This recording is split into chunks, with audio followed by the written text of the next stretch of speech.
कादम्बरी है प्रेम और संस्कृति की शान।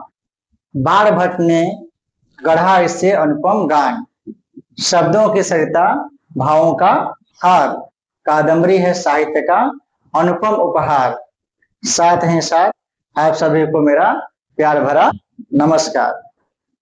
दोस्तों, हम सभी लोगों ने आज की पूर्व की कक्षाओं में महाकवि बाण भट्ट का जीवन परिचय तथा उनसे बनने वाले सभी अति महत्वपूर्ण परीक्षा उपयोगी प्रश्नों को देखा। आज की इस क्लास में हम सभी लोग कादम्बरी की भूमिका भाग का अध्ययन करेंगे। और इसके पहले हम सभी लोगों ने कादम्बरी का परिचय पढ़ लिया है और आज हम लोग कादम्बरी की भूमिका भाग का अध्ययन करेंगे और उसको अत्यंत संक्षेप में उससे जो महत्वपूर्ण प्रश्न बन सकते हैं, परीक्षाओं में आ सकते हैं, उस पर केवल चर्चा करेंगे। जो कि पाठ्यक्रम में तो ये पढ़ना नहीं है, सुखना सुखदेश हम सभी लोग पढ़ना है, लेकिन भूमिका से प्रायः हर वर्ष 2-4 प्रश्न पूछ लिए जाते हैं, इसलिए इसका अध्ययन अति आवश्यक हो जाता है।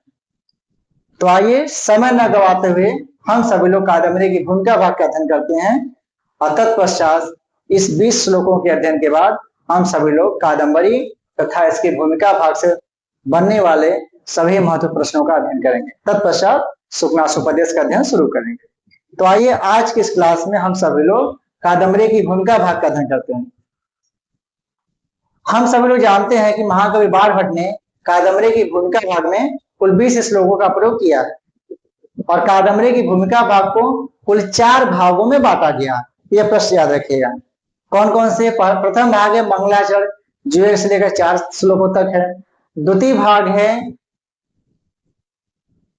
भाग में यानी श्लोक संख्या 5, 6, 7 सज्जन स्तुति दुर्जन निंदा की गई है।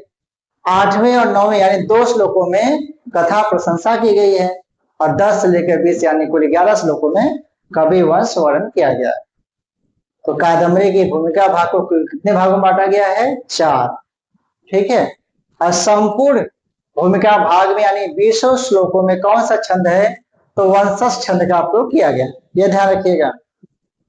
तो आइए सर्वप्रथम हम लोग कादम्बरी की भूमिका भाग के अंतर्गत मंगलाचरण का अध्ययन करते हैं हम लोग। ठीक है। और कादम्बरी के मंगलाचरण में कुल कितने श्लोक का प्रयोग है? 4, जिसमें श्लोक संख्या 1 यानी प्रथम श्लोक है रजोजुषे जन्मनि सत्वृत्ते स्थितो प्रजानां प्रलयतमः स्पृशे अजाय सर्ग स्थिति नाश हेतवे त्रयीमयाय त्रिगुणात्मने नमः। तो सबसे पहले इसको पकड़ लीजिए, ये जो है त्रयीमयाय त्रिगुणात्मने नमः। 3 गुणों वाले, सत्व रज तम तीनों गुणों से युक्त या ऋग्वेद यजुर्वेद सामवेद स्वरूप वाले और जो त्रिगुणात्मक हैं, ऐसे पर ब्रह्म परमात्मा को नमः मैं बाण भट्ट नमस्कार करता हूं। यानी कैसा मंगलाचरण है? नमस्कारात्मक मंगलाचरण है। किसको नमस्कार किया गया है? तो पर ब्रह्म परमात्मा को नमस्कार किया गया है। और प्रस्तुत श्लोक में पर ब्रह्म परमात्मा के कुल कितने विशेषण बताए गए हैं, कौन कौन से विशेषण है, ये सब प्रश्न पूछ सकता है। तो आइए संक्षिप्त उसको देख लेते हैं हम सभी लोग। रजोजुषे जन्मनि सप्तमी वचन रूप है, यानी जन्म के समय, प्रजाओं के जन्म के समय, सृष्टि की उत्पत्ति के समय किस गुण से युक्त है? रजोगुण वाले, पर ब्रह्म ब्रह्मा। ठीक है। प्रजा में स्थित हो, प्रजाओं की स्थिति के समय यानी पालन के समय सत्व गुण से युक्त भगवान विष्णु स्वरूप वाले। प्रलय तमः स्पृशे, और प्रलय काल में तमो गुण से युक्त रुद्र स्वरूप भगवान शिव जी। सर्ग स्थिति नाश हेतवे, सृष्टि उत्पत्ति और नाश के जो हेतु हैं। ठीक है। सृष्टि स्थिति और प्रलय के जो हेतु हैं। और अजाय जो अजन्मा है, ऐसे त्रयी तीनों वेद, त्रयी से 3 वेद, ऋग्वेद यजुर्वेद सामवेद, तीन वेदों से युक्त या त्रैवेद स्वरूप वाले त्रिगुणात्मक जो सत्व रज तम तीनों गुणों वाले हैं, ऐसे परब्रह्म परमात्मा को नमस्कार। ठीक है, तो सर्ग स्थिति नाश हेतु, सृष्टि स्थिति तथा नाश के जो हेतु है, किसका विशेषण है? परब्रह्म या अजाय का विशेषण है। और इसमें सर्गश्च स्थितिश्च नाशश्च इति सर्ग स्थिति नाशा कौन समास है? द्वंद्व समास है। सर्ग स्थिति नाश में द्वंद्व समास है। ये पूछ सकता है इतरेतर द्वंद्व है, द्वंद्व में भी कौन से द्वंद्व है? इतरेतर द्वंद्व है। ठीक, और त्रयीमयाय वेद त्रयी रूप वाले हैं। वेद त्रयी में ऋग्वेद यजुर्वेद सामवेद, और ब्रह्मा विष्णु शिव रूप वाले, ये भेज जाएगा त्रयी से ऋग्वेद यजुर्वेद सामवेद को अगर ग्रहण होगा, और ब्रह्मा विष्णु और महेश का ग्रहण होगा। क्यों कि जन्म काल में ब्रह्मा स्वरूप वाले, और स्थिति काल में विष्णु स्वरूप वाले, और प्रलय काल में रुद्र या शिव रूप वाले त्रय। और त्रिगुणात्मक जो सत्व तम तीनों गुण वाले हैं, परब्रह्म का विशेषण है ये।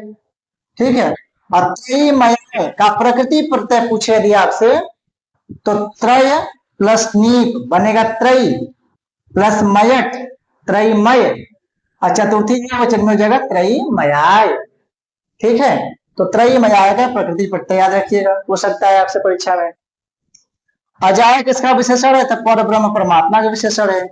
और नमः के योग में नमः स्वस्ति स्वाहा सुधा अलम बसट योगा चतुर्थी से समय चतुर्थी वर्ती हुई। ठीक है, हर पंक्ति में मजेदार चीजें हैं। कादम्बरी साहित्य का अनुपम सृजन इसलिए कहा गया है।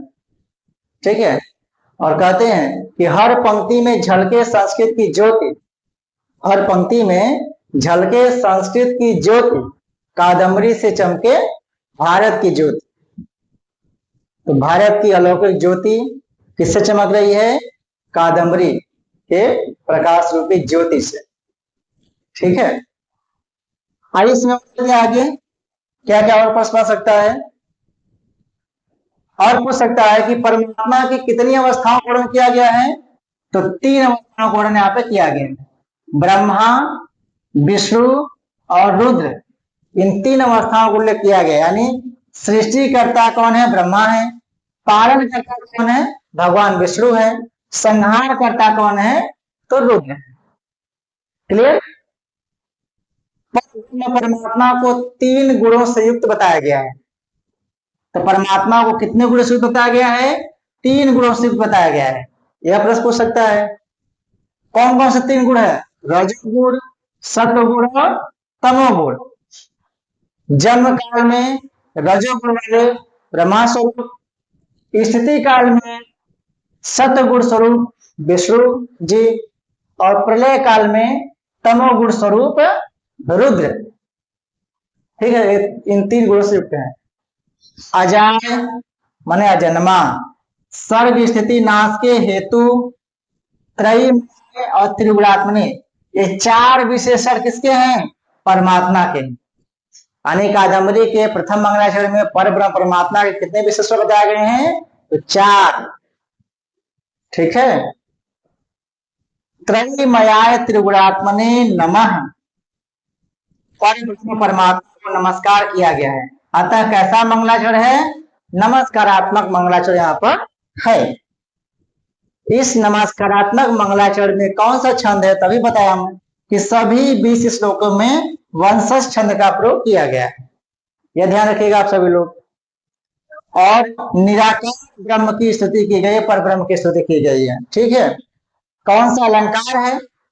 तो देखिए इसमें अजाय, सर्ग स्थिति नाश के हेतु, त्रयीमयाय, त्रिगुणात्मने, ये जो 4 विशेषण परब्रह्म परमात्मा के प्रयोग किए गए हैं, सब सब क्या है? विशेष अभिप्राय से किए गए हैं। तो जहां पर किसी विशेषण का प्रयोग किसी विशेष अभिप्राय से होता है, वह कौन सा अलंकार होता है? परिकर। विशेषणों के अभिप्राय प्रयोग होने से परिकर अलंकार है।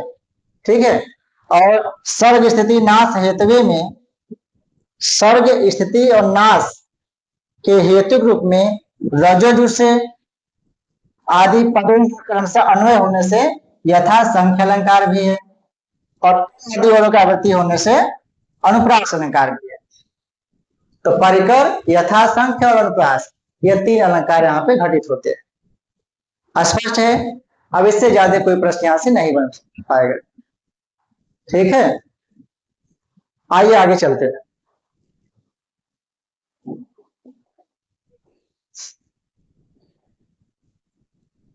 द्वितीय श्लोक है, जयंती बाणासुर मौली लालिता दशा से चूड़ामणि चक्र चुंबिना सुरासुराधीश शिखांत साइनो भवच्छिद त्रयंबक पाद पांसव। यहां देखिए, पकड़ लीजिए, त्रयंबक पाद पांसव जयंती, त्रयंबक पाद पांसव जयंती। भगवान शिव के त्रिनेत्र रूपधारी भगवान शिव के पाद पांसव चरण धूलि की जयंती माने जय हो। अब भगवान शिव की चरण धूलि है कैसी, उसके कुछ 4 विशेषण बताए गए हैं। कौन कौन से? बारासुर मौली लालिता, एक विशेषण कि बारासुर मस्तक द्वारा सेवित। दूसरा, दशा से चूड़ामणि चक्र चुम्बिना, दशा माने रावण के मणि में, मुकुट में जटित रत्न मणियों द्वारा जो स्पर्श की गई हैं उसके द्वारा चुंबित। सुरासुराधीश शिखांत साइनो, ठीक है। तो सुर और असुर, देखिए सुरासुरा में यहाँ पे द्वंद समास है, सुराश्य असुराश्य, मतलब देवताओं और राक्षसों के अधीश माने स्वामी के शिखांत साइनो, शिखांत भाग पर शयन करने वाले, ठीक है। भवच्छिद और भव धन छिद, छ से च का आगम हो गया है। तो भवच्छिद माने संसार के कष्टों का दूर करने वाली, भवसागर को पार लगाने वाली, त्रयंबक पाद पांसव जयंती, भगवान शिव के चरण धूलियों की जय हो। अर्थ स्पष्ट है? ठीक है, यहाँ पे बस हम लोग संक्षिप्त रूप से अध्ययन कर रहे हैं, विस्तृत नहीं, प्रश्न से मतलब है नहीं, सिलेबस बहुत लंबा हो जाएगा। ठीक है, और कादम्बरी इतना महान ग्रंथ है कि इसका बहुत अच्छे से व्याख्या करके बहुत लंबा समय जाएगा। इसे इसके बारे में कहा जाता है कि शब्दों में ओज, भावों का सागर, शब्दों में ओज, भावों का सागर कादम्बरी है साहित्य का अनुपम उपहार। ठीक है, तो इसको देखते हैं कि बारासुर कौन था। बारासुर मौली लालिता में बारासुर कौन था? तो बारासुर था दैत्यराज बलि का पुत्र था बारासुर। ठीक है, तो बारासुर में कौन सा समास हो जाएगा? कर्मधारय। बारश्च असौ असुर, बार नामक असुर जो है इस प्रकार कर्मधारय समास है। मौली लालिता है ना, मौली लालिता, तो मौली माने होता है मस्तक, और सप्तमी में मस्तक पर, तो लालिता माने पालित या सेवित, तो मौली लालिता मतलब हो जाएगा मस्तिष्क द्वारा सेवित। दशास्य, 10 मुख है जिसके, 10 आस्यानी मुखानी यस्य सह, 10 आस्यानी मुखानी यस्य सह बनेगा दशास्य। कौन सा दशास्य में? बहुव्रीहि। तो बारासुर में कर्मधारय हो गया, दशास्य में हो गया बहुव्रीहि। और यहाँ ध्यान देने वाली बात है कि रावण को 10 मुख कहने का यह मतलब नहीं है कि रावण के सच में 10 ही सिर थे। रावण को 10 मुख कहने का अभिप्राय यह है कि रावण के पास 10 सिरों जितना दिमाग था। ऐसा नहीं था कि रावण 10 सिर लगाकर चलता था, उसके 10 सिर थे। लक्षण है कि 10 सिर कहने के पीछे अभिप्राय यह है कि रावण इतना बुद्धिमान था कि 10 सिर जितना बुद्धि उसके अकेले एक ही खोपड़ी में नहीं थी, इसलिए उसे दशमुख कहा गया, दशानन कहा गया। ठीक है, दशास्य कहा गया। आगे चलिए, सुरासुराधीश, देव ससुरों के स्वामी। तो सुरासुरा में सुराश्य असुराश्य इति सुरा सुरा द्वंद्व समास है। ठीक है, और कौन सा द्वंद्व है? इतरेतर द्वंद्व है। पूछा है कौन सा द्वंद्व है? तो इतरेतर द्वंद्व यहाँ पे हम सभी लोग करेंगे। त्रयंबक, त्रि प्लस अम्बक, ई का यह हो गया है कौन सा यहाँ पे? यह संधि है। समाप्त बन जाएगा तो त्रिअंबकानि नेत्राणि यश बनेगा त्रयंबक। और इसमें कौन समास है? बहुब्रीहि है। गलती से त्रयंबक में 3 संख्या समझ के कम धारा मत मार दीजिएगा और देगु मत मार दीजिएगा, नहीं तो लेने के देने पड़ जाएंगे। त्रयंबक इसका विशेषण है शिव का, इसलिए अन्य पद प्रधान यहाँ पे बहुब्रीहि समास होगा, न कि देगु। आगे आइए, इस दूसरे मंगलाचरण में शिव के चरणों की धूलि की वंदना की गई है। त्रयंबक पाद 500, ये ध्यान रखिएगा। अब 12 सुरमौली ललिता एक विशेषण, दशा से चूड़ामणि चक्र चुम्बन 2 विशेषण, सुरा सुराधीश शिखांत सायन 3 विशेषण, अभवत छिद है। ये चारों विशेषण किसके हैं? त्रयंबक पाद 500 के, शिव के चरणों की धूलि है। वहां पर ब्रह्म परमात्मा के भी 4 विशेषण थे, यहाँ शिव के चरण धूलि के भी 4 ही विशेषण हैं। ठीक है, आइए आगे बढ़ते हैं।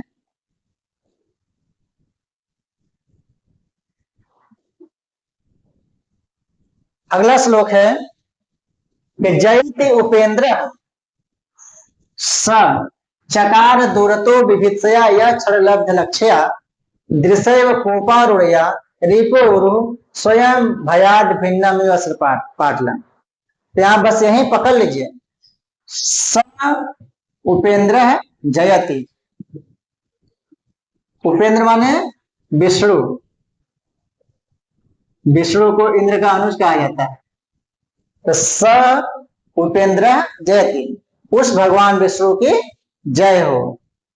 यानी कादम्बरी के मंगलाचरण स्वरूप तृतीय श्लोक में किसकी वंदना की गई है? भगवान विष्णु की। ठीक है, काम बन गया। यही पूछेगा। अब भगवान विष्णु है कैसे, उनके बारे में बताया गया है। अब देखिए थोड़ा सा संक्षिप्त में अर्थ भी देख लेते हैं। चकार माने क्रिय धातु लिट का प्रथम पुरुष एक वचन है, कर दिया।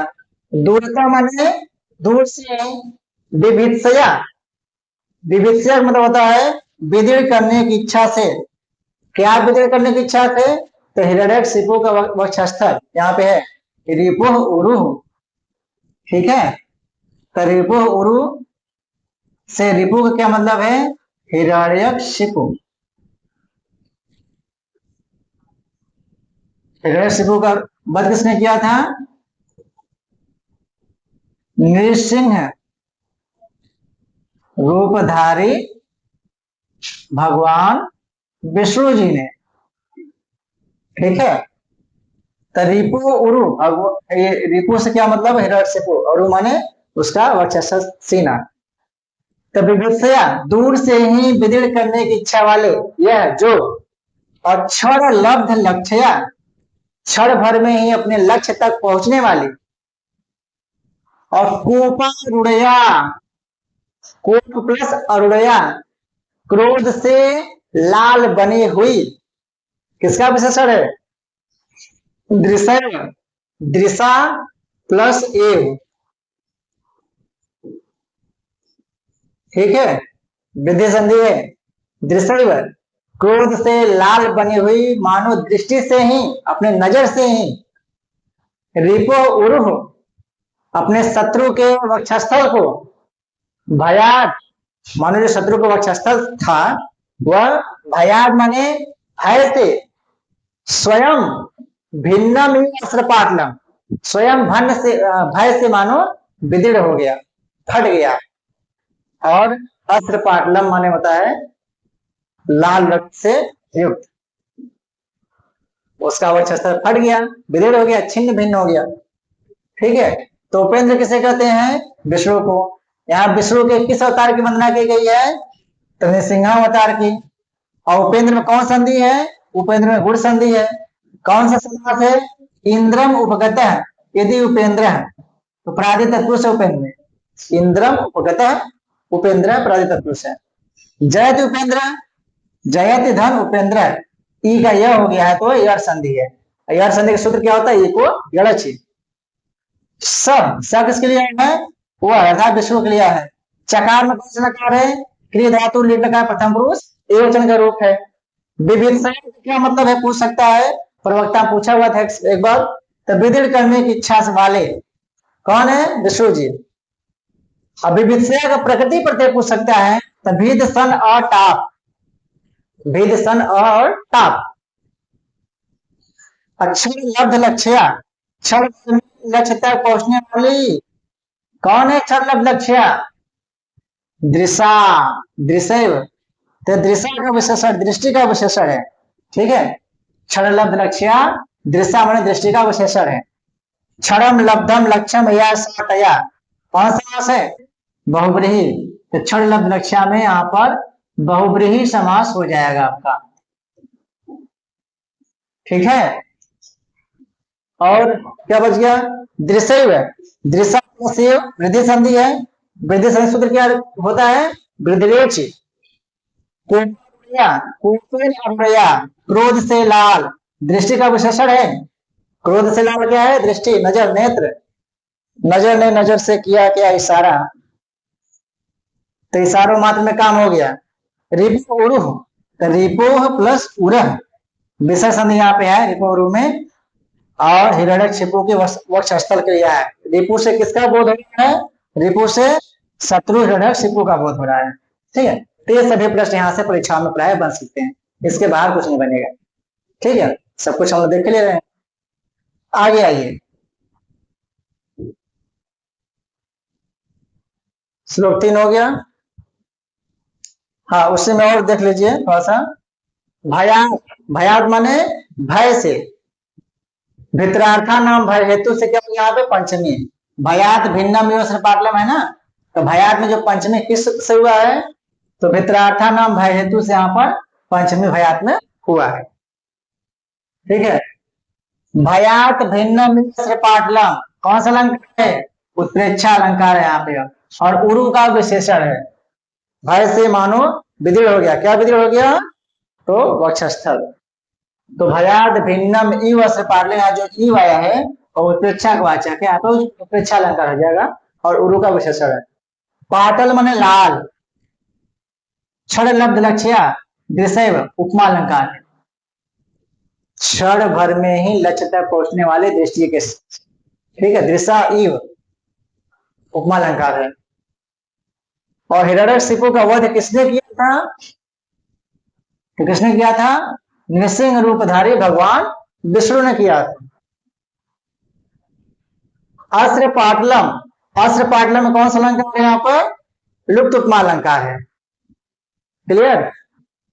और इस तीसरे मंगलेश्वर में किसकी वंदना की गई है?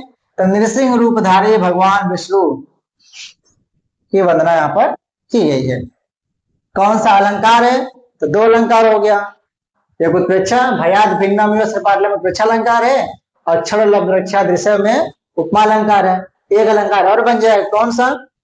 हिरण्यकशिपु के वक्ष स्थल ने अपने श्याम गुण को त्याग करके श्वेत रक्त गुण का ग्रहण किया है, अतः कौन सा अलंकार है? तद गुण अलंकार भी है, तद गुण अलंकार। और तद गुण अलंकार इंटर लेवल तक नहीं पढ़ना है, तो आपसे जब भी परीक्षा में देगा ना, यही दो ठो देगा, भयाद भिन्नम पाटलम या क्षण लब्ध रक्षा दृश्य। कौन सा अलंकार है? उपमा अलंकार है, उसमें उत्प्रेक्षा अलंकार। ये दो अलंकार प्राप्त हो सकता है। इसको भी जानते रहिए कि एक को त्याग कर दूसरे का ग्रहण किया गया है, इसलिए यहाँ पर तदगुण अलंकार भी है। क्लियर है? बढ़िया, ठीक ठाक। चलिए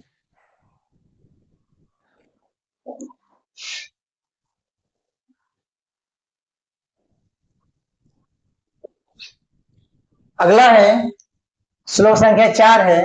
नमामि भर्वोश्चर अंबुज द्वयम सशेखरे मौखरे भी कृतार्चनम समस्त सामंत किरीट वेद वेदिका विटंक पीठो लुठित अरुणांगुली। नमामि भर्वोश्चर अंबुज द्वयम, इसको पकड़ लीजिए, इसी से काम हो जाएगा। नमामि मने मैं बाणभट्ट नमस्कार करता हूं। किसको नमस्कार करता हूं, प्रणाम करता हूं? भर्व, अपने गुरु भर्व के। चरण अंबुज द्वयम, कमल रूपी दोनों चरणों की मैं वंदना करता हूँ। मैं बाणभट्ट अपने गुरु भरु के कमल चरण रूपी दोनों चरणों की वंदना करता हूँ। ठीक है। और भरु थे कैसे, उनके गुरु की क्या महिमा, क्या विशेषता थी? तो सशेखर मौखरे भी, मुकुट धारी मौखरी वंश के राजाओं द्वारा कीर्तार्चनम, जिनकी अर्चना की जाती थी, जो पूजे जाते थे। तो मौखरी वंश के राजाओं द्वारा कौन पूजित थे? बाणभट्ट के गुरु भरु। और समस्त सामंत किरीट वेदिका विटंक पीठों लुठित और अंगुली, समस्त सामंतों के मुकुट के वेदिका भाग के ऊपर, उसके पीठ पर बाण का आशीर्वाद देने से लाल हुए उंगली वाले अरुण पीठों लुठित अरुण, क्या तोड़ेंगे? अरुण प्लस अंगुली है। समस्त राजाओं को बार बार आशीर्वाद देने से, उनके मुकुट पर हाथ रखने से जिनकी उंगली क्या हो गई? लाल हो गई है। कैसे? लाल उंगली वाली। ठीक है। तो भरवेश्वर अंबुज द्वयम रूपक अलंकार है। चरण पर कमल का आरोप किया गया है, कमल रूपी चरण बताया गया है, इसलिए यहाँ पर कौन सा अलंकार है? रूपक अलंकार यहाँ पर है। बाणभट्ट के गुरु कौन थे? तो बाणभट्ट गुरु थे भरु, और पढ़ चुके पहले। सशेखर मुकुटों सहित, तो सशेखर किसका विशेषण है? मौखरी भी का, दोनों तृतीयांत है। और मौखरी भी कृतार्चनम, बाणभट्ट के गुरु भरु मौखरी वंश के राजाओं द्वारा पूजित थे। ये ध्यान रखिएगा, अति इंपॉर्टेंट है कि बाणभट्ट के गुरु जो भत्सु थे वो किस वंश के राजाओं द्वारा पूजित थे? तो मौखरी वंश के राजाओं द्वारा पूजित थे। कृतार्चनम कौन सा समास है इसमें? बहुब्रीहि समास है। कृतम अर्चनम यस्य तत्, की गई अर्चना जिसकी वह। मौखर, मुखर बनेगा मौखर, इसमें इन्हीं प्रत्यय लगा देंगे तो बन जाएगा मौखरी, और तृतीय वचन में मौखरी भी। मुखर प्लस और, मौखर प्लस इनी, मौखरी प्लस तृतीय बहुवचन मौखरी भी। क्लियर है? और प्रत्यय है। किरीट माना मुकुट, बिटंक माना कबूतरों के बैठने का स्थान, और बिटंक पीठों उल्लिखित अरुण अंगुली का विशेषण है। ठीक है, कि बार बार इस पर आशीर्वाद देने से, उंगली रगड़ने से लाल उंगली वाले कौन थे? तो मंगलाचरण स्वरूप इस चतुर्थ श्लोक में बाणभट्ट ने अपने गुरु भरु के चरणों की वंदना की है। ये ध्यान दीजिएगा। किसकी उंगलियां सामंतों की मुकुटों की वेदिका के उन्नत भाग से रगड़ खाने के कारण लाल हो गई हैं? तो भरुओं की। तो प्राय 5, 6, 8, 10 प्रश्न है जो यहां से परीक्षा में पूछे जा सकते हैं। ठीक है। तो इस चतुर्थ मंगलाचरण में भगवान, अरे कवि बाणभट्ट जी ने अपने गुरु भरु के चरणों की वंदना की है, और उनके गुरु मौखरी वंश के राजाओं द्वारा पूजित थे। ये दो चीज मुख्यतः यहाँ से ध्यान रखिएगा। आइए आगे चलते हैं। कृतार्चना में बहुब्रीहि समास है। किरीट माने मुकुट होता है। ठीक है। बिटंक माने कबूतरों के बैठने का स्थान। ये सब चीजें परीक्षा में आ सकती हैं, ध्यान दीजिएगा। तो 4 श्लोक थे मंगलाचरण, यानी कादम्बरी के मंगलाचरण में कितने श्लोक का प्रयोग किया गया है? 4। 5वां श्लोक है अकारण आविष्कृत वैर दारुरात असज्जनात् कस्य भयं न जायते विषम महाहैर्य यश दुर्वच सदुस्सहम सन्निहितम सदा मुखे। असज्जनात् कस्य भयं न जायते, ये 2016 की टीजीटी परीक्षा में पूछा हुआ था। असज्जनात् में दुष्टों से भला किसको भय नहीं होता? दुष्टों से सबको भय होता है, सबको डर होता है। ठीक है। तो ये सुक्ति वाक्य हम लोगों ने भूमिका भाग पढ़ा था कादम्बरी के परिचय में कि असज्जनात् कस्य भयं न जायते, कहाँ सुक्ति है? कादम्बरी की भूमिका वाक्य। तो ऐसे असज्जनों से किसको भय नहीं होता? असज्जन है कैसे? अकारण आविष्कृत वैर दारुणा, बिना कारण ही उत्पन्न हुए, बिना कारण ही वैर प्रकट करने वाले, दुष्ट स्वभाव वाले। अकारण आविष्कृत, बिना कारण ही उत्पन्न है, ऐसे वैर से, दारुण स्वभाव वाले, कठोर बने हुए, दुष्ट स्वभाव वाले। असज्जनात्, ऐसे असज्जनों से, दुष्टों से, कस्य भयम न जायते, भला किसको भय नहीं होता? अर्थात सबको भय होता है। और यस्य दुर्वचन, जिसके कटु वचन, जिसके दुष्ट वचन, महाअहे, महासर्प के विषम इव, विष के समान होता है। जिस प्रकार महासर्पों के मुख में विष भरा होता है, उसी प्रकार ऐसे दुष्टों के मुख में विष रूपी कटु वचन भरे होते हैं। ठीक है, तो ध्यान रखिएगा, सर्प हो गए, दुष्टों की तुलना की सर्प से, और जो सर्प का विष है, इनके क्या है? कटु वचन। तो दुष्टों की तुलना की गई सर्प से, और दुष्टों के कटु वचन की तुलना की गई है सर्प के विष से। ऐसे दुष्टों से किसको भय? सबको भय होगा। तो यस्य, जिसके मुख में, यस्य मुखे सदा, जिसके मुख में हमेशा, महाविषैले सर्प की भांति विष भरा, सुदुसह, बहुत कठिनता से सहन करने योग्य, सन्निहितम सदा, हमेशा मुख में ऐसे विष रूपी कटु वचन भरे होते हैं। ठीक है, तो महाअहेर्यु यस्य दुर्वचन, महान विषैले सर्प के समान, जिसके मुख में सदा, सन्निहित माने भरे होते हैं, दुस्सह, बहुत कठिनता से सहन करने योग्य, दुर्वचन, दुष्ट या कटु वचन। तो अकारण आविष्कृत वैर दारुणात्, क्या मतलब है? बिना कारण ही वैर प्रकट करने से दुष्ट स्वभाव वाले, या बिना कारण ही वैर प्रकट करने वाले, दुष्टता दिखलाने वाले। असज्जनात् कस्य भयम न जायते, यह क्या स्तुति वाक्य याद रखिएगा, बहुत फेमस है, बहुत पूछता है, बार बार पूछता है। जायते का ग्रुप है, तो जन धातु है, आत्मने पद है, लट का प्रथम पुरुष से वचन। और असज्जनात् में जो पंचमी हुई है, पंचमी भयन से पंचमी हुई है, ध्यान रखिएगा। पंचमी भयन सूत्र से डर के अर्थ में पंचमी हुआ है, असज्जनात् कस्य भयम न जायते। महाअहेर्यु, महान सर्प के समान, किसका विशेषण है? दुष्टों का विशेषण है।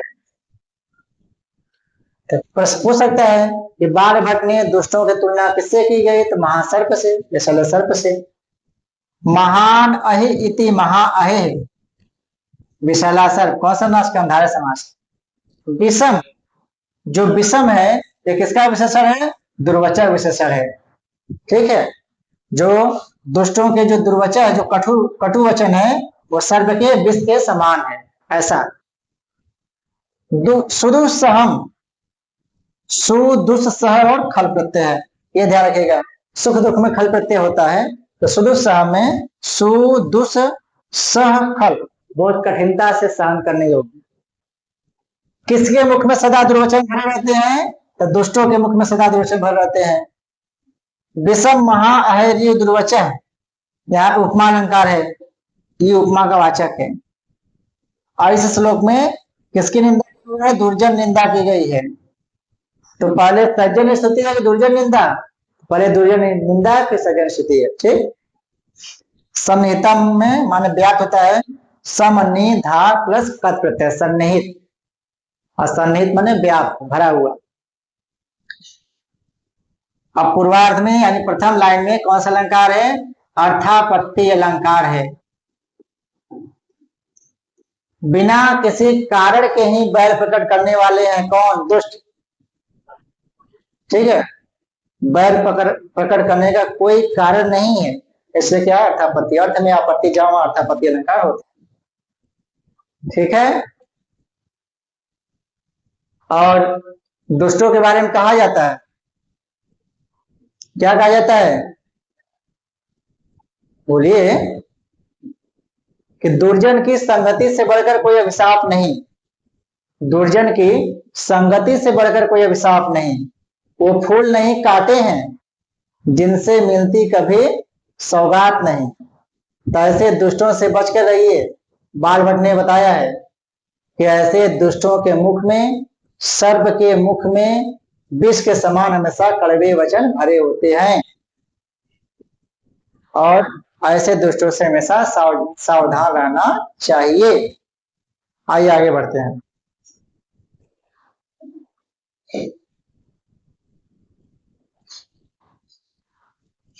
श्लोक संख्या 6। कटु कुरंतो मलदायका खला, तुदंती अलम बंधन श्रृंखला इव, मनस्तु साधु ध्वन भी पदे पदे, हरंति संतो मणि नुपुरा इव। कहते हैं कटु कुरंत सत्री प्रत्यय है, कड़वे वचन बोलते हुए। खला का विशेषण और सत्री प्रत्यय में है। कटु कुरंतो मलदायका खला, हमेशा कटु वचन बोलने वाले, और मलदायका हमेशा दोष लगाने वाले, दोषारोपण करने वाले। तो किसका विशेषण? खला का। यानी कटु कुरंत और मलदायका ये दोनों खला का विशेषण है कि हमेशा कटु वचन बोलने वाले और दूसरों पर दोषारोपण करने वाले कौन होते हैं? दुष्ट।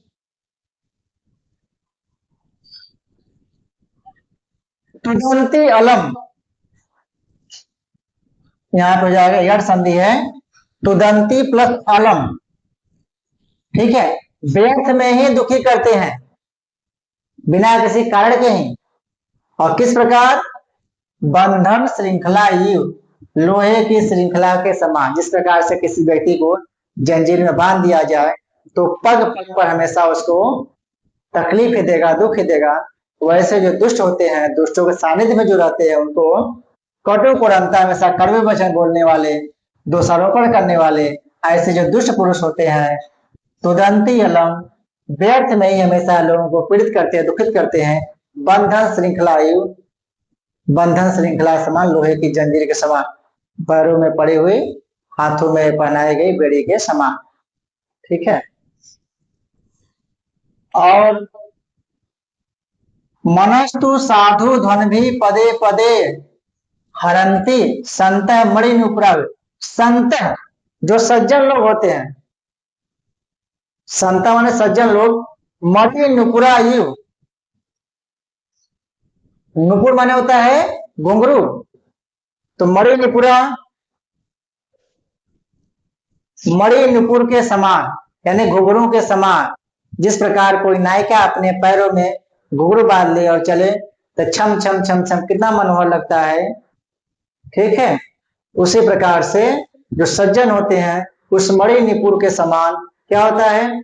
साधु ध्वन भी, अपने मनोहर वचनों से, साधु ध्वन भी माने अपने मनोहर वचनों से, पदे पदे, पग पग पर, मणि नुपुरा युव, घुघरू के समान, मन को हरंती, हर लेती है, मनमोहित कर लेती है, अच्छी लगती है, ठीक है। यहाँ सज्जनों की वाणी की तुलना किससे की गई है? वचन की, तो नुपुर से। और दुष्टों की कटु वचन तुलना किससे की गई है? तो बंधन श्रृंखला, बंधन श्रृंखला से, लोहे की जंजीर से, ठीक है। नुपुर माने होता है घुंघरू, श्रृंखला माने जंजीर। तुदंती, तुदंती अलम, यहाँ पे हर संधि हुआ है, तुदंती प्लस अलम हर संधि है। तो तुदंती में तुद धातु है, लट लकार, प्रथम पुरुष बहुवचन, तुदंती। मणि नुपुरा पुरुषालंकार है। और नुपुर देखिए, ना पर बड़ी उ और पुर में छोटा उ, नुपुर ऐसे लिखा जाता है, ठीक है, ध्यान रखिएगा। पूछा हुआ है टीसी परीक्षा में, तो शुद्ध रूप है नुपुर, ना पे बड़ा उ, प पर छोटा होता है नुपुर। तो मणि नुपुरायु और बंधन श्रृंखलायु, तो मणि नुपुरायु किसकी ध्वनि है? सज्जनों की ध्वनि है, पुरुषालंकार है। बंधन श्रृंखलायु दुष्टों की दुष्ट वचन की उपमा देकर तुलना की गई, यहाँ पे पूर्ण उपमा अलंकार है।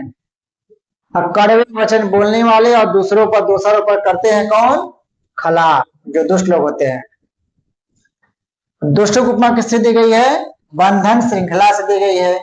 सज्जन धोने की उपमा किससे दी गई है? मणि नुपुर से दी गई है। तो ये सारे के सारे प्रश्न अति महत्वपूर्ण है, यहाँ से परीक्षा में आ सकते हैं। ठीक है, तो कड़वे वचन बोलते हुए, मलदायका दूसरे ऊपर दोषारोपण लगाने वाले, खला जो दुष्ट लोग होते हैं, तुदंती अलम व्यर्थ में दुखित करते हैं, बंधन श्रृंखलायु लोहे की जंजीर के समान। वहीं संत जो सज्जन लोग होते हैं, साधु धुन भी अपने मधुर वचनों से, मधुर वाणी से, मणि नुपुरायु घुघरू के समान पदे पदे पग पग पर मना हरंते, मन को हरते हैं, मन को अच्छे लगते हैं, मन को मोह लेते हैं। ठीक है, आइए आगे बढ़ते हैं। श्लोक संख्या 7 है। सुभाषितम हारी विशति अधो गलान न, दुर्जनस्य अर्क रिपोरिव अमृतम, तदेव धत्ते हृदयन सज्जनो हरि महारत्नमिव अति निर्मलम। महारत्नमिव अति निर्मलम, महारत्न को यानी कौस्तुभ मणि को कौन अपने हृदय पर धारण करते हैं? भगवान विष्णु। अब देखिए, सुभाषितम सुंदर वचन, सुष्ठु भाषितम इति सुभाषितम होता है। ठीक है, इसमें उपपद तत्पुरुष समास है, सुष्ठु भाषितम सुभाषितम। और हारी पद में कौन से प्रत्यय है? ह्री धातु से ऋणी प्रत्यय है, ह्री प्लस ऋच प्लस ऋणी हारी बनेगा। ठीक है, मन को हरने वाले, सुभाषित, मन को हरने वाले कौन है? सुभाषित सुंदर वचन। विशति माने प्रवेश करता है, अधर गलान न, गले के नीचे नहीं, मतलब अब किसके? दुर्जनस्य। तो दुर्जनस्य माने दुष्टों के, गलान गले के, अधर माने नीचे, न माने नहीं, विशति माने प्रवेश करता है। तो दुष्टों के गले के नीचे क्या नहीं प्रवेश करता है, क्या नहीं जा पाता है? सुभाषितम हारी, मनोहर और सुंदर वचन। किस प्रकार? अर्क रिपु यु, देखो अर्क माने सूर्य, तो अर्क रिपु का क्या मतलब हो जाएगा? राहु। जिस प्रकार सूर्य के शत्रु अर्थात राहु के गले के नीचे अमृत नहीं गया था, उसी प्रकार से अमृत सदृश मनोहर वचन दुष्टों के गले के नीचे नहीं जाता है, गले में अटक जाता है, बाहर रह जाता है। ठीक है, यहाँ पर उपमा अलंकार है। तत्एव धत्ते, उसी को धारण करते हैं, उसी मनोहर सुंदर सुभाषित को धारण करते हैं। कहा? हृदयेन, अपने हृदय पर। कौन? सज्जन, सज्जन लोग। ठीक है, हरि, जिस प्रकार से भगवान विष्णु महारत्नम अर्थात महारत्नम इव अति निर्मलम, महारत्नम अति निर्मलम, महारत्नम इव ऐसा लगाएंगे, अति निर्मलम महारत्नम इव हरे, जिस प्रकार भगवान विष्णु अत्यंत निर्मल महारत्न कौस्तुभ मणि को अपने हृदय में धारण करते हैं, उसी प्रकार सज्जन पुरुष ऐसे मनोहर सुंदर वाणी को अपने हृदय पर धारण करते हैं, उसको आत्मसात करते हैं। ठीक है, और दुष्टों के बारे में कहा जाता है कि दुष्टों का काम है दूसरों को गिराना। ज्योति समझ आ रहा ना? दुष्टों का काम है सदा दूसरों को गिराना, छल कपट से है जीवन को बिताना। सज्जनता की राह उन्हें भाती नहीं, सज्जनता की राह उन्हें भाती नहीं, सत्य की ज्योति से वो टिक पाती नहीं। तो ऐसे समाज में, आपके आस पड़ोस में, रिलेशन में जो भी आपको गिराने वाले हैं, आपको नीचा दिखाने वाले हैं, आपको पीछे ढकेलने वाले हैं, ऐसे सभी लोगों से सावधान रहिए और आपकी ज्योति चमक के आगे वो टिक नहीं पाए। ठीक है, उसको बर्दाश्त नहीं कर पाएंगे। आइए उसको से देखते हैं। तो दुर्जन से और का क्या क्या मतलब है? सूर्य का शत्रु अर्थात राहु। रिपो रिव अमृतम, इसमें पूर्वमा अलंकार है। रिपो अर्कस से रिपो, सूर्य का शत्रु अर्थात राहु के गले के नीचे से जैसे अमृत नहीं गया, वैसे दुष्टों के गले के नीचे से सुंदर वचन सुभाषित नहीं जाते। यहाँ पे पूर्वमा अलंकार है। हरि महारत्नम इव अति निर्मलम, जिस प्रकार भगवान विष्णु अति निर्मल स्व सुंदर कौस्तुभमणि को अपने हृदय पर धारण करते हैं, उसी प्रकार से सज्जन लोग सुभाषित को अपने हृदय से धारण करते हैं। ठीक है, यहाँ भी पूर्वमा अलंकार है। किसके गले के नीचे अमृत नहीं उतरता है? तो राहु के, अर्थात उसी को ले लेंगे दुष्टों के। सुंदर काव्य ग्रंथों का सार, सुंदर काव्य ग्रंथों का सार किसके हृदय में प्रवेश नहीं करता है? तो दुर्जन पुरुषों के, दुष्टों के। सुभाषित सारभूत वाक्य को अपने हृदय पर कौन धारण करते हैं? सज्जन लोग, जो अच्छे लोग होते हैं। अपने वक्षस्थल पर कौस्तुभमणि को धारण करने वाले कौन है? भगवान विष्णु। यह प्रश्न पूछा था 2016-18 की परीक्षा में, नहीं 2013 में पूछा था शायद, कि कौस्तुभमणि को अपने हृदय पर कौन धारण करते हैं? भगवान विष्णु। और पीछे आता ना, और सज्जनात् कस्य भयम न जाते, वो भी पूछा हुआ था। महारत्न से क्या मतलब यहाँ पर है? कौस्तुभमणि। और महारत्न में गंधारय समास है। कैसा रत्न? महान रत्न, विशेष और विशेष से। विशति माने प्रवेश करता है। ठीक है, तो ये सभी प्रश्न यहां से परीक्षाओं में आपके बन सकते हैं। आइए आगे चलते हैं। 8वां श्लोक है, स्फुरत कला आलाप विलास कोमला, करोति रागम हृदय कौतुकाधिकम,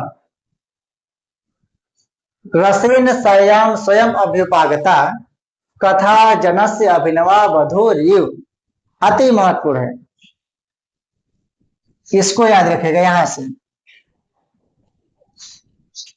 कथा जनस्य अभिनवा वधूरिव, यानी कादम्बरी कथा की तुलना किससे की गई, उपमा किससे दी गई है?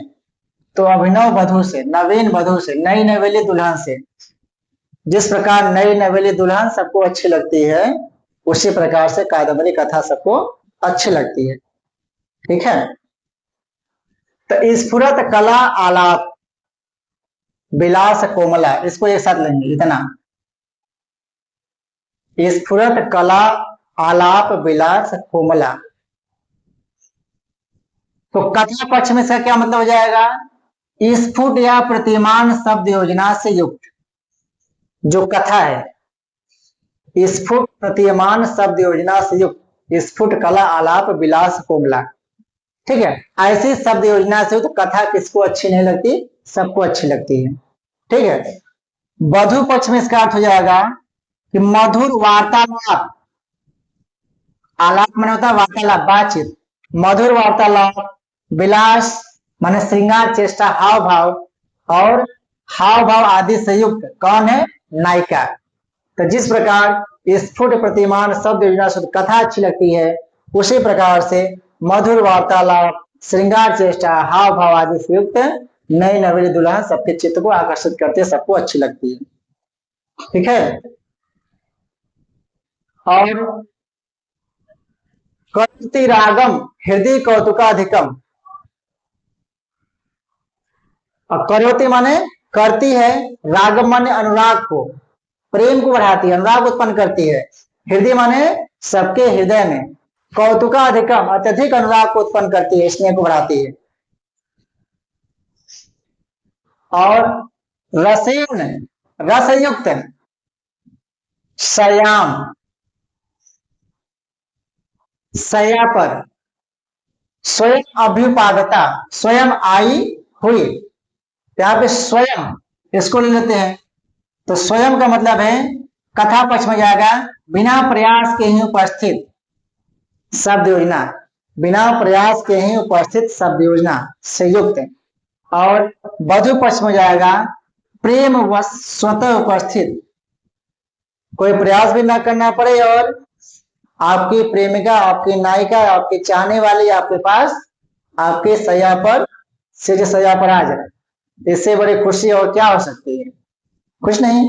तो जिस प्रकार से वो वाली वधु अच्छी लगेगी, उसी प्रकार से बिना प्रयास के ही उपस्थित शब्द विनाशिक जो कथा है वो अच्छी लगती है। संयम, सैया पर, देखो संयम यहाँ पर कथा पक्ष में आएगा शब्द गुम्फन, और वधु पक्ष में आएगा पलंग पर। सुंदर शब्द रचना से युक्त कथा, और सया माने पलंग पर आई हुई ऐसी नवेली दुल्हन, बेड पर बैठी हुई, लेटी हुई। अभ्युपागता, अभ्युपागता तो कथा पक्ष में आएगा प्राप्त हुई, और वधु पक्ष में हो जाएगा इसका उत्तर आई हुई, स्वयं आई हुई। ठीक है, स्वयं आई हुई। जनस्य कथा पक्ष में जाएगा सहृदय पाठक के, है ना, जनस्य तो सहृदय पाठक के, और वधु पक्ष में आएगा प्रेमी जन के। तो जन जब कथा पक्ष में लेंगे तो जन माने पाठक, पढ़ने वाले, सुनने वाले, और दुल्हन पक्ष में लेंगे तो उसका प्रेमी, आशिक, पति, कुछ भी कर लीजिए। हृदय कहा गया, हृदय माने हृदय में। ठीक है, रसे, रसयुक्त तो कथा पक्ष में जाएगा श्रृंगार आदि रसों के द्वारा, या श्रृंगार आदि रसों से युक्त, और नायिका पक्ष में जाएगा वधु पक्ष में प्रेमानंदन के द्वारा, हाव भाव श्रृंगार चेष्टा प्रेम प्रदर्शन के द्वारा। ठीक है, कौतुकाधिकम, ये पद है कौतुकाधिकम, तो अत्यधिक कौतूहल जिज्ञासा उत्पन्न करने वाली, कौतुक अधिकम, कौतुकाधिकम मैंने अत्यधिक संधि हो गया कौतुकाधिकम में, तो अत्यधिक कौतूहल कि कब मिलन हो, कब गले लगाएं। ठीक है, तो अत्यधिक जिज्ञासा उत्पन्न करने वाली कौन है? कथा और नवेली दुल्हन दोनों। रागम, हृदय में राग माने अनुराग या प्रेम को, कौनोति माने उत्पन्न करती है। तो यहाँ पर कादम्बरी कथा उपमा किससे दी गई है? नव वधु से दी गई है। और प्रत्येक पद का कथा और नवेली दुल्हन इन दोनों पक्षों में अर्थ होने के कारण क्या है? श्लेष अलंकार है, और अभिनवा वधु में उपमा है। तो पूरे श्लोक में कौन सा अलंकार बचेगा? श्लेषानुप्राणित पूर्ण उपमा अलंकार यहाँ पर है। ठीक है, और नई नवेली दुल्हन की बात करते किसको अच्छी नहीं लगती? सबको अच्छी लगती है। और लोग कहते हैं जब नई नई शादी होती है और दुल्हन जब घर आती है, तो दुल्हन हो या प्रेमिका हो, लोग उसके बारे में क्या सपने देखते हैं, क्या कहते हैं कि सपनों की रानी बनकर आई हो तुम, सपनों की रानी बनकर आई हो तुम, मेरे दिल की धड़कन सजाई हो तुम। सपनों की रानी बनकर आई हो तुम, मेरे दिल की धड़कन सजाई हो तुम, हर पल लगे अब ये जिंदगी हसीन, हर पल लगे अब ये जिंदगी हसीन, मेरी दुल्हन, मेरी महबूब, मेरी मोहब्बत, मेरी जान हो तुम। ऐसा लंबा लंबा फेंकते हैं। और वहीं जब साल 2 साल 4 साल बीतता है तो आगे आगे आगे आप लोग खुद समझदार है क्या होता है। ठीक है, तो यहाँ पर कादम्बरी कथा उपमा नवेली दुल्हन से, नई दुल्हन से की गई है। और जब अपनी प्रेमिका की आंचल की छाव में, या पत्नी की आंचल की छाव में, या नई नवेली पत्नी या दुल्हन की आंचल की छाव में जब लेटते हैं लोग, तो क्या कहते हैं? तेरी आंचल की छाव में सुकून मिल गया, तेरी आंचल की छाव में सुकून मिल गया, मेरी दुल्हन तुझे पाकर मुझे खुदा मिल गया। तो खुदा से बढ़कर होती है ऐसी नवेली दुल्हन, और उस खुदा से कम नहीं है आपकी ये कादम्बरी कथा। और इसके बारे में कहा जाता है ना कि कादम्बरी रसज्ञा नाम आहारो अपे न रोचते, जिसने कादम्बरी कथा का रसास्वादन कर लिया उससे भोजन भी अच्छा नहीं लगता है। आइए आगे चलते हैं।